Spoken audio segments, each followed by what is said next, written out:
তারাশঙ্কর বন্দ্যোপাধ্যায়ের লেখা হাসুলি বাঁকের উপকথা এটা কিন্তু শুধু একটা উপন্যাস না, বলা যেতে পারে একটা মহাকাব্য। তো চলুন ১৯৫১ সালের এই ক্লাসিকটার গভীরে গিয়ে দেখি এত বছর পরেও কেন এটা আমাদের এত টানে। আচ্ছা, নামটা দিয়েই শুরু করা যাক। হাসুলি বাঁকের উপকথা। এই হাসুলি জিনিসটা কি? এটা আসলে এক ধরনের বাঁকানো গলার হার। আর গল্পের পুরো সেটিংটাই হলো কোপাই নদীর এমন একটা বাঁক যেটা দেখতে ঠিক ওই হাড়ের মতোই। নামটা শুধু একটা জায়গার বর্ণনা না, এর ভেতরে একটা গোটা সংস্কৃতির প্রতীক লুকিয়ে আছে। লেখক কি অসাধারণভাবে বর্ণনা করেছেন দেখুন। বর্ষায় ঘোলা জলে ভরা নদীর বাঁকটা নাকি কালো মেয়ের গলার সোনার হাসুলির মতো লাগে, আবার শরতে যখন জল স্বচ্ছ তখন মনে হয় রূপোর হাসুলি। জাস্ট এই একটা লাইন পড়েই বোঝা যায় এখানে নদীটা শুধু একটা নদী না, এর একটা প্রাণ আছে। আমরা এমন একটা দুনিয়ায় ঢুকতে যাচ্ছি যেখানে মানুষ, প্রকৃতি আর বিশ্বাস সবকিছু একেবারে মিলেমিশে এক হয়ে গেছে। তো এই অসাধারণ কাহিনীটা আমরা কয়েকটা ধাপে আলোচনা করব। শুধু গল্পটা জানাই উদ্দেশ্য না, বরং বোঝার চেষ্টা করব যে সময়ের সাথে সাথে কেন এই লেখাটা আরও বেশি গুরুত্বপূর্ণ হয়ে উঠছে। তাহলে হাসুলি বাঁকের দুনিয়াটা ঠিক কেমন? এটাকে শুধু একটা গ্রামের ইতিহাস ভাবলে কিন্তু ভুল হবে। লেখক নিজেই বলছেন এটা একটা উপকথা। কেন? কারণ এখানকার কাহার সম্প্রদায়ের জীবনটা, তাদের সবকিছু, তাদের বিশ্বাস, তাদের ভয়, সবটাই যেন এক জাদু বাস্তব জগতের সাথে বাঁধা। মানে ওদের কাছে ভালো মন্দ, বন্যা, খরা সবই হলো দৈব শক্তির খেলা। এই বাঁশবাদী গ্রামের কাহাররা মূলত দুটো ভাগে ভাগ করা। একদল বেহারা, মানে যারা পালকি বয়ে নিয়ে যেত, আর অন্য দল আটপোরে, যারা চাষবাস করত। আর এদের সবার জীবন চলত একজনের ইশারায়। তিনি হলেন পর্তা বাবা, এক দেবতা যিনি এক পবিত্র গাছে থাকেন বলে ওদের বিশ্বাস। আর এই পুরনো বিশ্বাস আর ঐতিহ্যের পুরো জগৎটার কেন্দ্রে আছেন একজন মানুষ। তিনি হলেন তাদের মোড়ল, বনোয়ারি। বনোয়ারি কিন্তু শুধু একজন সাধারণ নেতা বা মাতব্বর নন। না, তিনি নিজেকে ওই গোটা সম্প্রদায়ের অভিভাবক মনে করতেন। তার কাছে এই নিয়মকানুন, এই ঐতিহ্য রক্ষা করাই ছিল জীবনের একমাত্র কাজ, যা তার বাপদাদারাও করে এসেছেন। কিন্তু কোনো কিছুই তো চিরকাল একরকম থাকে না, তাই না?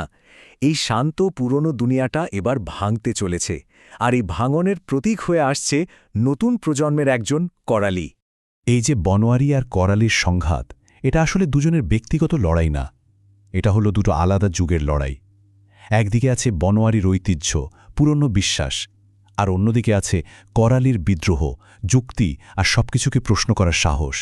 মানে পুরনো আর নতুনের এক অনিবার্য সংঘাত। আর এই নতুন যুগটা আসছে কিভাবে? গ্রামের পাশ দিয়ে তৈরি হচ্ছে রেললাইন, চন্দনপুরে বসছে ব্রিটিশদের কারখানা। ভাবুন একবার, যারা কোনোদিন গ্রামের বাইরে তেমন কিছুই দেখেনি, তাদের কাছে রেলগাড়ির হুইসেলকে মনে হতো কোনো ভূতের কান্না। এই অচেনা দুনিয়াতেই করালি কাজ নিল রেলের কুলি হিসাবে। হাতে এলো নগদ টাকা, আর সেই টাকাটাই হয়ে উঠল পুরনো ব্যবস্থার বিরুদ্ধে তার সবচেয়ে বড় অস্ত্র। করালির এই বিদ্রোহ আর নতুন জগতের হাতছানি, এই দুটো মিলে কাহার সমাজে এমন একটা ফাটল তৈরি করল যা আস্তে আস্তে গোটা সম্প্রদায়টাকেই ভেঙে টুকরো টুকরো করে দিল।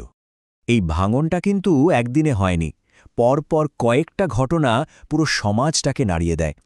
করারি যখন একটা সাপকে মেরে ফেলে, ওটা ওদের কাছে শুধু সাপ ছিল না, ছিল কর্তা বাবার বাহন। মানে ওটা ছিল সরাসরি তাদের বিশ্বাসের উপর আঘাত। এরপর পাখির সঙ্গে ওর সম্পর্ক, সুবাসীকে নিয়ে বনোয়ারির সঙ্গে মারামারি, এগুলো সমাজের সব নিয়ম ভেঙে চুরমার করে দিচ্ছিল। আর শেষ পেরেকটা পুঁতে দিল কোপাই নদীর সেই ভয়ঙ্কর বন্যা, যেটা ওদের ঘরবাড়ি, ওদের বিশ্বাস সবকিছুকে ভাসিয়ে নিয়ে গেল। ওই বন্যার পরেই সব শেষ। যারা বেঁচে ছিল তাদের সামনে এসে দাঁড়ালো এক কঠিন নতুন বাস্তবতা। ব্যাপারটা শুধু ভিটে মাটি হারানোর ছিল না, ওদের পুরো জীবনধারা, পুরো সংস্কৃতিটাই যেন ওই জলের তলায় চলে গেল। পালকি বোয়ার দিন শেষ, এখন কাহাররা হল কারখানার মজুর। এই যে শিল্পায়ন আর পুঁজিবাদের ধাক্কা, এটাই ওদের ঐতিহ্যকে পুরোপুরি গ্রাস করে নিল। শেষ পর্যন্ত সবাই চলে গেল চন্দনপুরের কারখানায় কাজ করতে। আর এভাবেই হাসুলি বাঁকের কাহারদের চেনা জগতের গল্পটা শেষ হয়ে গেল। যাদের পরিচয় ছিল মাটি আর পূর্বপুরুষদের সঙ্গে, তাদের নতুন পরিচয় হল কারখানার সাইরেন।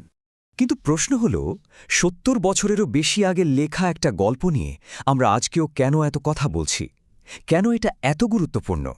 কারণ এটা শুধু হাসুলি বাঁকের কাহারদের গল্প না, এটা আসলে সারা পৃথিবীর গল্প। প্রগতির চাকা যখনই এগিয়েছে, তার তলায় চাপা পড়েছে অনেক পুরনো সংস্কৃতি, অনেক পুরনো জীবনধারা। এই উপন্যাসটা ঠিক সেই সময়ের একটা দলিল, যখন স্বাধীন ভারতে আধুনিকতা আসছে আর পুরনো সমাজগুলো ভেঙে পড়ছে। আর তাই উপন্যাসটা শেষে আমাদের একটা খুব অস্বস্তিকর প্রশ্নের সামনে দাঁড় করিয়ে দিয়ে যায়। আচ্ছা, এই যে আমরা প্রগতির দিকে ছুটছি, এই ছোটার পথে আমরা ঠিক কি হারিয়ে ফেলছি?